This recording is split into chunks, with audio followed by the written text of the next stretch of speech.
बिस्मिल्लाहिर्रहमानिर्रहीम। अस्सलाम वालेकुम दोस्तों, आपका sir Zeeshan Haider, FSc chemistry first year, chapter number 6।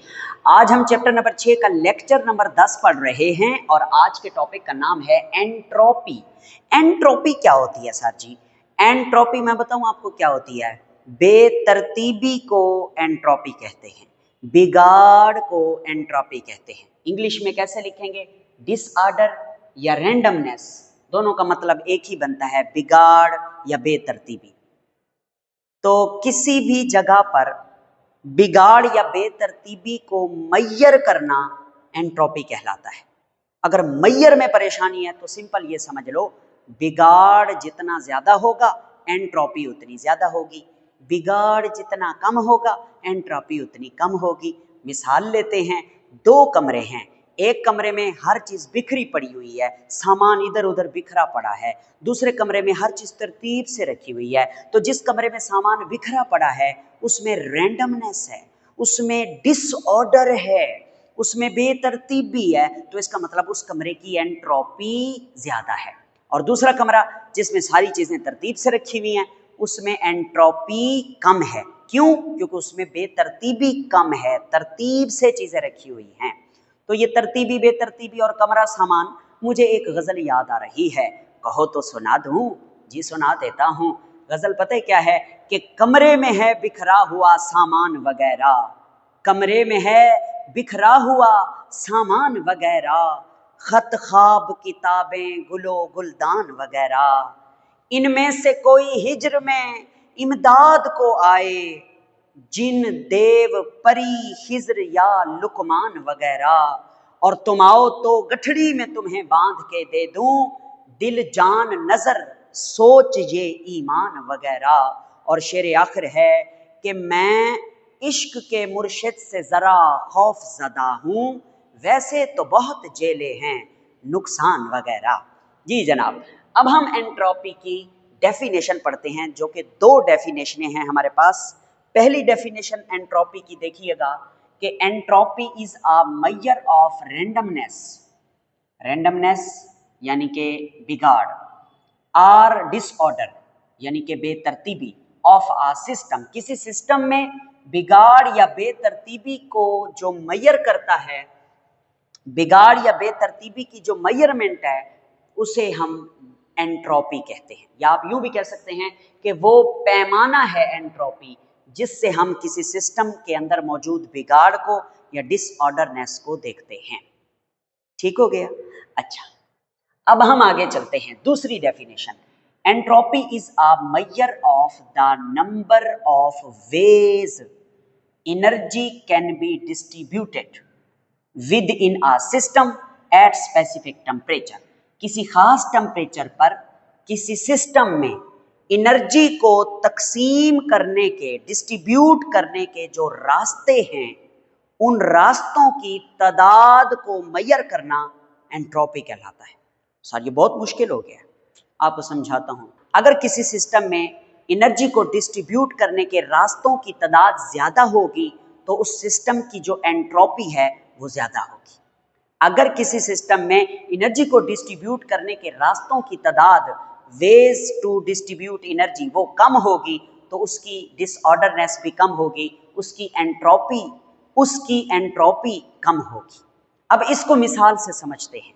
हमारे सामने दो बच्चे बैठे हुए हैं और हमारे पास 10 रुपए हैं। हम उन बच्चों को ये पैसे देना चाहते हैं। आपके पास 3 से 4 तरीके हैं। एक तरीका ये है कि आप 10 रुपए एक बच्चे को दे दें। अब ये एक तरीका है एनर्जी देने का। 10 रुपए भी एनर्जी है, पैसा भी तो एनर्जी है, एनर्जी और मास एक ही चीज होती है। तो 10 रुपए आपने एक बच्चे को दे दिए, ये एक रास्ता है। दूसरा रास्ता, 5 इस बच्चे को दे दे, 5 इस बच्चे को दे दे, ये दूसरा रास्ता निकल आया डिस्ट्रीब्यूशन का, तकसीम का। तीसरा रास्ता है 2 रुपए एक बच्चे को दे दें, 8 रुपए एक बच्चे को दे दें, ये तीसरा तरीका निकल आया। चौथा तरीका, 4 रुपए एक बच्चे को दे दें, 6 रुपए एक बच्चे को दे दें। तो ये तरीके हैं, वेज हैं डिस्ट्रीब्यूट करने के एनर्जी को। तो इन जितने ज्यादा एनर्जी को डिस्ट्रीब्यूट करने के रास्ते होंगे, तरीके होंगे, उतना ही ज्यादा सिस्टम की एंट्रोपी होगी, ग्रेटर एंट्रोपी। ठीक हो गया? जी सर। अब हम आगे चलते हैं। अब कुछ बातें हैं जो मैं आपको सिखाना चाहता हूं। ये 3 स्टार जो बनाए हैं ना, ग्रीन कलर के, इनमें लिखी हुई बातें आपको समझाना चाहता हूं। पहली बात ये वाली तो इस डेफिनेशन से मुमासलत रखती है कि higher the disorder greater the entropy, जितनी ज्यादा बेतरतीबी होगी उतनी ज्यादा एंट्रोपी होगी, ये तो आपको पता है पढ़ा। दूसरी बात देखें, दूसरी बात ये समझनी है आपने, कोई सिस्टम है, ठीक है, एनर्जेटिकली मोर स्टेबल होता है when it become more disorder. कोई भी सिस्टम जो है वो जितना बेतरतीबी में होगा, यानी किसी सिस्टम के अंदर जो पार्टिकल्स हैं वो बेतरतीबी से पड़े होंगे, वो सिस्टम जो है उतना स्टेबल होगा। मिसाल दूं आपको, मिसाल देता हूं। दो टेबल्स हैं, एक टेबल पे प्लेटें जो है ना, आप प्लेट के ऊपर प्लेट रखते जाएं ऐसे टा टा टा टा टा टा टा टा टा टा टा, बहुत सारी प्लेटें रखते जाएं, वो तरतीब से आ रही हैं। वो जब ज्यादा तरतीब आ जाएगी, मतलब प्लेटों की तादाद ज्यादा हो जाएगी, तो वो नीचे गिर पड़ेंगे, तो वो स्टेबल नहीं है, तरतीब के साथ रखे हुए स्टेबल नहीं है। और दूसरी मेज पर 10-15 प्लेटें ऐसे ही बिखरी पड़ी हुई हैं, तो वो 10-15 प्लेटें जो बिखरी पड़ी हुई हैं वो कभी भी नहीं गिरेंगी, वो स्टेबल है। ठीक हो गया। मगर इधर हम प्लेटों के बारे में तो बात नहीं कर रहे, हम इधर बात कर रहे हैं energetically more stable when it become more disorder. अब समझना, आपको हम यूं समझते हैं कि ये हमारे पास एक सिस्टम है, इस सिस्टम के अंदर जो है ना कुछ पार्टिकल्स हैं जो कि तरतीब के साथ जुड़े हुए हैं, और इन पार्टिकल्स के अंदर टोटल ओवरऑल एनर्जी जो है वो बहुत ज्यादा है, हाई एनर्जी है। तो किसी भी सिस्टम के अंदर एक तरफ हाई एनर्जी है तो ये सिस्टम क्या होगा, अनस्टेबल होगा, क्योंकि किसी भी सिस्टम के पास अगर एनर्जी हाई है उसकी तो वो अनस्टेबल है, अगर उसकी एनर्जी लो है तो वो स्टेबल है। अब देखना, हम क्या करते हैं, इन वाले मॉलिक्यूल्स को या पार्टिकल को फैला देते हैं, बिखेर देते हैं। जब ये मॉलिक्यूल बिखरेंगे बेतरतीबी के साथ, कोई इधर कोई इधर कोई उधर कोई ऊपर कोई नीचे, तो क्या होगा, यहाँ पर जो मॉलिक्यूल के अंदर ओवरऑल इकट्ठी एनर्जी थी अब वो बिखर गई है, वो एनर्जी डिस्ट्रीब्यूट हो गई है, वो एनर्जी तकसीम हो गई है, वो एनर्जी फैल गई है। तो इसका मतलब ये हुआ कि इस सिस्टम में डिसऑर्डर आया, एनर्जी बिखरी, एनर्जी फैली, एनर्जी तकसीम हो गई, तो सिस्टम जो है वो स्टेबल हो गया। तो यही बात वो समझाना चाहता है कि एनर्जेटिकली मोर स्टेबल होगा वो system when it become more disorder, जब उसमें बेतरतीबी आ जाएगी। अब आगे चलते हैं, तीसरी बात जो है, energy distributed in more ways. अगर एनर्जी की जो तकसीम है वो ज्यादा रास्तों से हो रही है, मतलब एनर्जी को डिस्ट्रीब्यूट करने के रास्ते ज्यादा हैं, तो क्या होगा, a system is more stable, system जो है वो मोर स्टेबल हो जाएगा। क्यों, उसकी वजह है, जब एनर्जी को डिस्ट्रीब्यूट करने के रास्ते ज्यादा होंगे तो एंट्रोपी ज्यादा होगी, एंट्रोपी जो है वो ज्यादा होगी। तो जब एंट्रोपी ज्यादा होती है तो सिस्टम जो है वो क्या होता है, मोर स्टेबल होता है। ये ऊपर वाली बात और नीचे वाली बात तकरीबन एक ही बात वो कर रहा है। ठीक हो गया। अच्छा, अब हम आगे चलते हैं, अब हम स्टडी करते हैं एंट्रोपी, डिफ्यूजन और number of ways of arrangement, अपने आप को तरतीब देने के रास्ते, उनकी तादाद, डिफ्यूजन और एंट्रोपी में क्या रिलेशनशिप है। एंट्रोपी का तो हमें पता है, डिफ्यूजन क्या है, डिफ्यूजन होती है मॉलिक्यूल का एक जगह से दूसरी जगह मूव करना। और तीसरी बात जो है इसमें number of ways of arrangement, इसको देखते हैं एग्जाम्पल लेकर। आपको पता है जो वेपर्स होते हैं, गैस के पार्टिकल, वो उनमें ज़्यादा चांस होते हैं डिफ्यूजन के, वो जल्दी डिफ्यूज़ करते हैं। तो इसी बात को जहन में रखते हुए हम एक एग्जाम्पल लेते हैं। हमारे पास ना ये एक जार है जिसे जार ए कह रहे हैं, ये वाला, और ये दूसरा बॉक्स है या जार है जिसे जार बी कह रहे हैं, दोनों के दरमियान पार्टीशन है। जार ए में 3 मॉलिक्यूल हैं, मॉलिक्यूल 1, 2 और 3। ठीक है, अब हम क्या देखेंगे कि ये जो 3 मॉलिक्यूल हैं इनमें वेज ऑफ अरेंजमेंट क्या है। वेज ऑफ अरेंजमेंट मतलब ये मॉलिक्यूल कहाँ रहना चाहते हैं, इस जार में रहना चाहते हैं, इस जार में रहना चाहते हैं, या आधे इस जार में रहना चाहते हैं, आधे इस जार में रहना चाहते हैं, अपने आप को कहाँ ये अरेंज करना चाहते हैं, इनके पास कितने रास्ते हैं अपने आप को अरेंज करने के। ठीक है, तो इसको हम एक फार्मूले से देखेंगे, नंबर ऑफ पॉसिबल अरेंजमेंट, यानी कि अरेंज होने की कितनी पॉसिबिलिटीज हैं, कितने चांसेस हैं कि ये कैसे कैसे अपने आप को अरेंज कर सकते हैं। उसके लिए फार्मूला है एक्स की पावर वाई। अब एक्स इसमें क्या है, एक्स है नंबर ऑफ प्लेस, यहाँ पे कितनी प्लेसेस हैं, 2, जार ए और जार बी, 2 प्लेसेस हैं। वाई क्या है, नंबर ऑफ मॉलिक्यूल।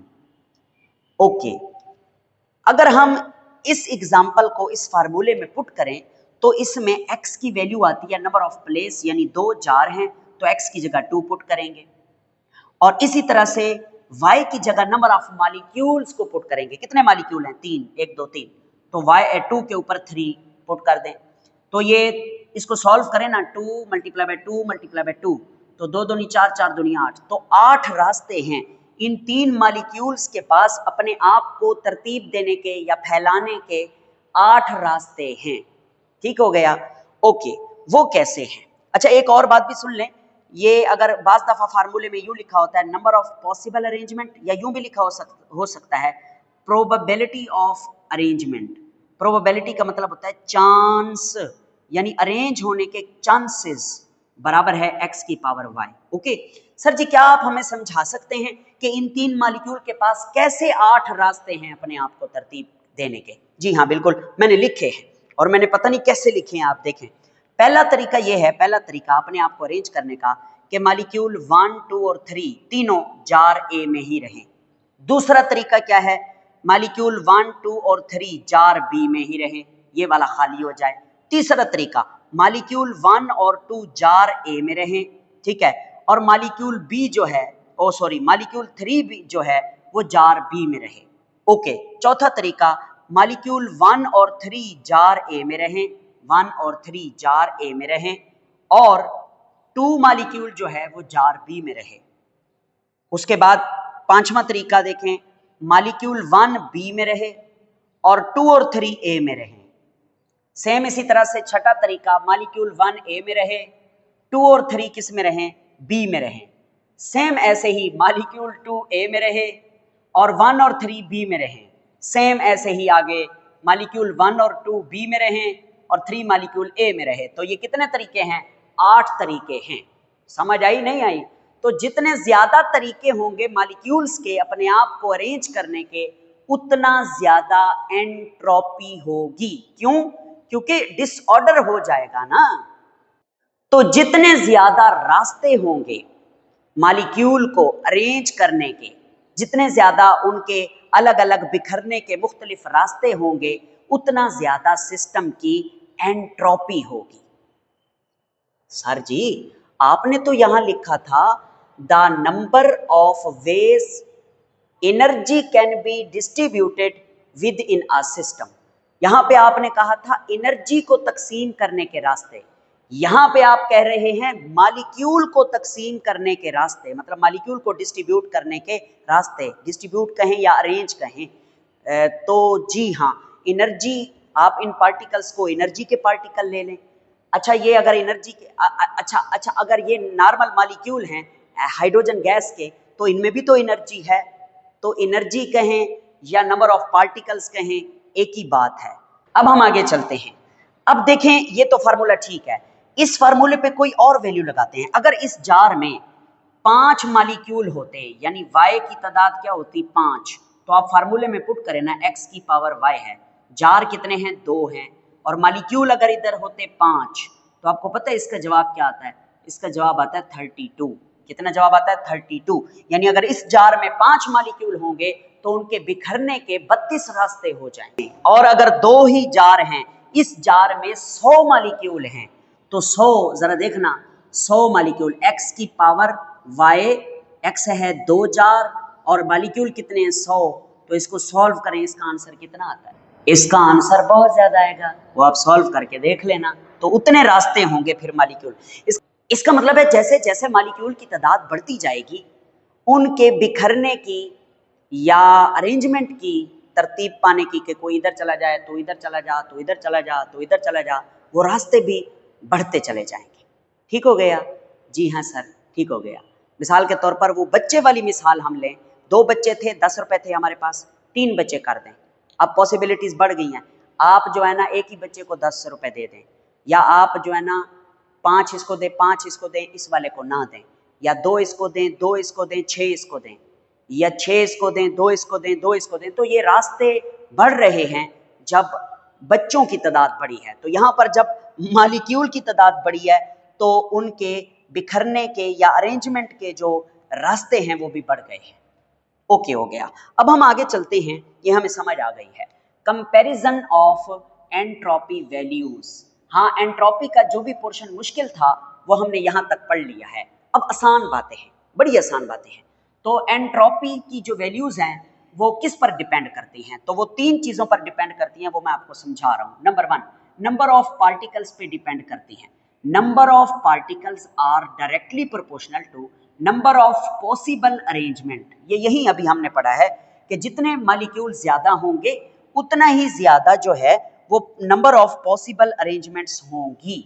तो नंबर ऑफ पार्टिकल ज्यादा हैं तो नंबर ऑफ पॉसिबल अरेंजमेंट ज्यादा हैं, तो that is also directly proportional to entropy. तो एंट्रोपी भी ज्यादा होगी, बिगाड़ भी ज्यादा होगा। समझ आ गई होगी? जी हाँ। अब आइए एग्जाम्पल पढ़ते हैं। एंट्रोपी को पता है आपको एस से जाहिर करते हैं। तो एक बात मैं आपको यहाँ बताना चाहता हूँ कि एंट्रोपी को तो हम एस से जाहिर करते हैं, ठीक है। और अगर हम बात करें ना तो एंट्रोपी का हम चेंज मेजर करते रहते हैं, डेल्टा एस, ठीक है, चेंज इन एंट्रोपी। और इसको लिखते हैं Q/T, ठीक हो गया। और इसका जो यूनिट होता है मेरे बेटे वो होता है, यूनिट इसका होता है जाउल पर केल्विन पर मोल। ये आपने याद रखना है, ठीक है। अगर किसी एक सब्सटेंस की एंट्रोपी लिखनी होगी, अगर किसी एक सिस्टम की एंट्रोपी लिखनी होगी तो आप उसे S0 लिखेंगे। अगर एंट्रोपी चेंज लिखना होगा तो आप डेल्टा S0 लिखेंगे। और ये रिलेशनशिप है एंट्रोपी चेंज का, और इसका यूनिट क्या होता है? जाउल पर केल्विन पर मोल। तो अब समझें, यहाँ पर है कैल्शियम कार्बोनेट, ठीक है, इसकी एंट्रोपी है 92.9 जाउल पर केल्विन पर मोल। और यहाँ है एंट्रोपी ऑफ कैल्शियम ऑक्साइड 39.7। किसकी एंट्रोपी ज्यादा है? ऊपर वाले की एंट्रोपी ज्यादा है। क्यों? क्योंकि उसमें पार्टिकल्स की तादाद ज्यादा है। एक उसमें कैल्शियम है, एक उसमें कार्बन है, 3 उसमें ऑक्सीजन है। तो 5 पार्टिकल हैं इसमें, कैल्शियम, कार्बन और 3 ऑक्सीजन। नीचे वाले में एक कैल्शियम है, एक ऑक्सीजन है, यहाँ 2 पार्टिकल हैं। तो जहां पार्टिकल ज्यादा होंगे इस फार्मूले के मुताबिक वहां नंबर ऑफ पॉसिबल अरेंजमेंट ज्यादा होंगी। उनके बिगड़ने की, उनके बिखरने की, उनके अरेंज होने की जो है वो पॉसिबिलिटीज ज्यादा होंगी, तो वहां एंट्रोपी भी ज्यादा होगी। आगे चलते हैं। दूसरी बात, फिजिकल प्रॉपर्टीज। फिजिकल प्रॉपर्टीज में से हम सख्ती और नरमी को देखेंगे। ये जो हार्डनेस होती है ना, that is inversely proportional to entropy. अगर कोई चीज हार्ड है, यानी कोई चीज सख्त है, हार्ड है, ठीक है, तो उसकी जो एंट्रोपी है वो कम होगी। अगर कोई चीज सॉफ्ट है तो उसकी जो एंट्रोपी है वो ज्यादा होगी। वजह मैं आपको बताता हूं। जैसे हमारे पास है डायमंड, डायमंड है हीरा, ये सख्त होता है। और दूसरा है ग्रेफाइट, ये जो है ग्रेफाइट ये नरम होता है। अब डायमंड सख्त है क्योंकि उसमें पार्टिकल से टाइटली बाउंड है, यानी कि हार्डर है, वो स्ट्रॉन्ग फोर्सेस हैं, तो लिमिटेड वाइब्रेशन है, मोशन नहीं है, मॉलिक्यूल इधर उधर मूव नहीं कर सकते। जब मॉलिक्यूल इधर उधर मूव नहीं कर सकेंगे तो मॉलिक्यूल बिखरेंगे नहीं। जब बिखरेंगे नहीं तो बिगाड़ कैसे आएगा? जब बिगाड़ नहीं आएगा तो एंट्रोपी कैसे बढ़ेगी? जी हाँ। तो जो नरम चीज होती है मेरे बेटे, उसमें जैसे कि मतलब नरम चीज है तो उसमें पार्टिकल टाइटली बाउंड नहीं होते, इधर उधर मूव कर सकते हैं, इधर उधर बिखर सकते हैं, तो उनकी एंट्रोपी जो है वो ज्यादा होती है क्योंकि उनमें बिगाड़ के चांसेस ज्यादा होते हैं। जी हो गया। नेक्स्ट तीसरी बात देखें, फिजिकल स्टेट। फिजिकल स्टेट में हम 3 फिजिकल स्टेट लेते हैं, entropy for solid, entropy of liquid, entropy of gas. तो याद रखें, सबसे ज्यादा एंट्रोपी गैसेस की होती है, उससे कम लिक्विड की होती है, और सबसे कम एंट्रोपी जो है वो सॉलिड की होती है। आपको पता है सॉलिड में पार्टिकल इकट्ठे जुड़े हुए हैं, तरतीब से एक दूसरे के साथ चिपके पड़े हैं, तो उनमें तरतीब है, जो तरतीब है तो फिर एंट्रोपी कम है। लिक्विड के मॉलिक्यूल जरा बेतरतीबी से होते हैं, उनमें थोड़ी बहुत एंट्रोपी होती है। गैस के मॉलिक्यूल बहुत ज्यादा बेतरतीब में, कभी इधर जा रहे हैं, कभी उधर जा रहे हैं, कभी इधर जा रहे हैं, कभी उधर जा रहे हैं, उनमें कोई ऑर्डर नहीं है, कोई तरतीब नहीं है, सारा ही बिगाड़ है। तो इसका मतलब उनमें एंट्रोपी बहुत ज्यादा होगी। तो ये याद रखेंगे, आपके एमसीक्यू के लिए बहुत काम की चीज है। एग्जाम्पल दी है उसने हमें नीचे कि एंट्रोपी ऑफ आइस, क्योंकि आइस सॉलिड फॉर्म में होती है, वो है 48, ठीक हो गया। इसी तरह एंट्रोपी ऑफ पानी 69.9 बढ़ गई ना, पानी जो आइस जो है वो सॉलिड से जब लिक्विड में गया तो एंट्रोपी में इजाफा हुआ, 69 हो गई 48 से। सेम इसी तरह से एंट्रोपी ऑफ वेपर्स वाटर की शक्ल में 188.7 जाउल पर केल्विन पर मोल। तो ये बहुत आसान कंसेप्ट है जो मैंने आपको समझा दिया है। अब हम आगे चलते हैं, एक क्विक चेक है। क्विक चेक में उसने ना हमें कुछ पेयर्स दिए हैं और पूछा है कि इन पेयर्स की एंट्रोपी मुख्तलिफ है, क्यों है, वजह क्या है। देखो भाई, ये हमारे पास ब्रोमीन है, लिक्विड की हालत में है, एंट्रोपी है 151.6। ये आयोडीन है, सॉलिड में है, इसकी एंट्रोपी 116 है, इसकी 151 है, इसकी 116 है। वजह वही है कि ये लिक्विड है और लिक्विड में एंट्रोपी जो है वो ज्यादा होती है as compare to entropy in solid. यही से बात ये समझ आ गई। आगे चलें, हाइड्रोजन है, गैस की हालत में है, एंट्रोपी 130 है, और मीथेन है, ये भी गैस है, एंट्रोपी 186 है। अब ये तो दोनों गैस हैं, यहां एंट्रोपी CH4 की ज्यादा क्यों है? क्योंकि CH4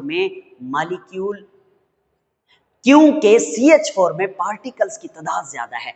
इधर 2 एटम हैं H2 में, इधर कितने एटम हैं? 5 एटम हैं। तो यहाँ पर पार्टिकल्स ज्यादा हैं, तो यहाँ बिगाड़ ज्यादा हो सकता है, यहाँ एंट्रोपी ज्यादा होती है। नेक्स्ट देखें, मरकरी है, लिक्विड हालत में है, इसकी एंट्रोपी 76 है। सोडियम है, सॉलिड हालत में है, इसकी एंट्रोपी जो है 51 है।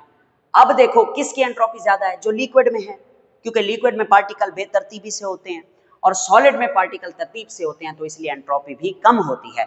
ये सारी बातें इधर से हमें समझ आ रही हैं। नेक्स्ट देखें, SO2 गैस की हालत में है और SO3 लिक्विड की हालत में है। तो अब जो गैस की हालत में है उसकी बहुत ज्यादा है एंट्रोपी, जो लिक्विड की हालत में है उसकी एंट्रोपी कम है। तो जहां फिजिकल स्टेट का चेंज होगा तो फिजिकल स्टेट को ही देख के आप बताएंगे कि जो गैस की हालत में है उसकी एंट्रोपी ज्यादा है, क्योंकि गैस के पार्टिकल में मोशन होती है, हरकत होती है, इधर उधर बिखरे रहते हैं, कभी इधर तो कभी उधर, तो बिगाड़ ज्यादा होता है, तो एंट्रोपी भी ज्यादा होती है।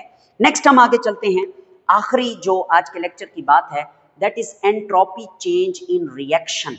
जब भी कोई केमिकल रिएक्शन होता है तो उसमें एंट्रोपी का चेंज आता है, या तो एंट्रोपी बढ़ती है या एंट्रोपी घटती है। जब एंट्रोपी बढ़ेगी तो हम उसे कहेंगे कि एंट्रोपी पॉजिटिव है, जब एंट्रोपी घटेगी तो हम कहेंगे एंट्रोपी का जो चेंज है वो नेगेटिव है। तो देखें भाई, सबसे पहले समझना, अगर कोई रिएक्शन जिसमें solid is converted into liquid और गैस, तो उसकी एंट्रोपी चेंज पॉजिटिव होगी। जाहिर सी बात है, जब सॉलिड लिक्विड या गैस में चेंज होगा तो एंट्रोपी में इजाफा होगा, एंट्रोपी बढ़ेगी। मिसाल के तौर पर एग्जाम्पल लेते हैं, हमारे पास है कैल्शियम कार्बोनेट, चूने का पत्थर, सॉलिड हालत में है, इसको हीट करें ना तो ये कैल्शियम ऑक्साइड सॉलिड में और साथ में CO2 कार्बन डाइऑक्साइड गैस में चेंज हो जाता है। तो अब क्या हुआ कि सॉलिड जो है वो सॉलिड और फिर गैस में भी तो चेंज हुआ है, यानी सॉलिड गैस में भी चेंज हुआ है। तो इस रिएक्शन में एंट्रोपी चेंज में इजाफा होगा, एंट्रोपी चेंज पॉजिटिव होगी, यानी इस रिएक्शन में इधर से जब हम इधर जा रहे हैं तो एंट्रोपी बढ़ रही है, बिगाड़ बढ़ रहा है।